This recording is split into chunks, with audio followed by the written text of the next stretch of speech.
படுகொலை செய்யப்பட்ட பகுஜன் சமாஜ் மாநில தலைவர் ஆம்ஸ்ட்ராங் உடல் அடக்கம். பெரம்பூரிலிருந்து பொத்தூருக்கு 7 மணி நேரமாக சென்ற இறுதி ஊர்வலம். புத்த மத சடங்கின்படி ஆம்ஸ்ட்ராங் உடல் சந்தன பிழலையில் வைத்து நல்லடக்கம். மனைவி மற்றும் 1.5 வயது மகள் இறுதிச் சடங்குகளை செய்தனர்.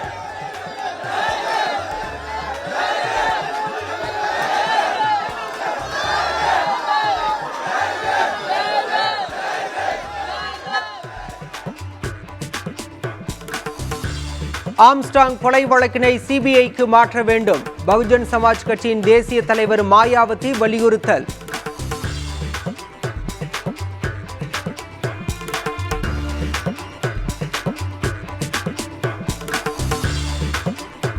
ஆம்ஸ்ட்ராங் படுகொலையை அடுத்து தமிழக பகுஜன் சமாஜ் பொறுப்பாளராக கர்நாடகாவைச் சேர்ந்த கோபிநாத் நியமனம்.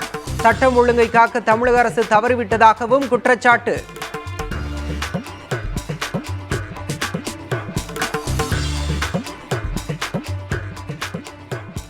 துரோகத்தின் முழு உருவமே அண்ணாமலைதான். அதிமுக பொதுச் செயலாளர் எடப்பாடி பழனிசாமி விமர்சனம்.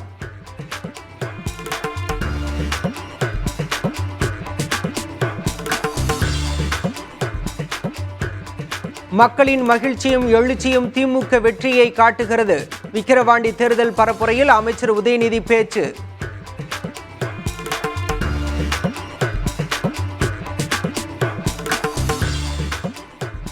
தோற்றுவிடுவோம் என்ற ஐயத்தில் அமைச்சர்கள் விக்கிரவாண்டியில் பணி செய்கின்றனர்.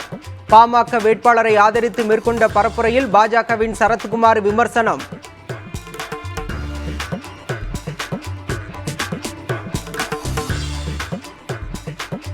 சென்னை, திருவள்ளூர், காஞ்சிபுரம் மாவட்டங்களில் நேற்று இரவு மழை. வெப்பம் தணிந்து குளிர்ச்சியான சூழல் நிலவியதால் மக்கள் நிம்மதி.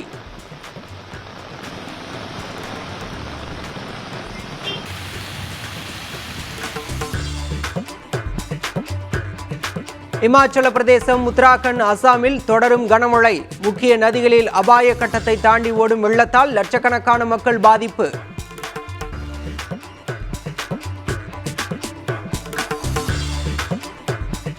ஜிம்பாப்வே அணிக்கு எதிரான 2வது T20 கிரிக்கெட் போட்டி 100 ரன்கள் வித்தியாசத்தில் இந்திய அணி அபார வெற்றி.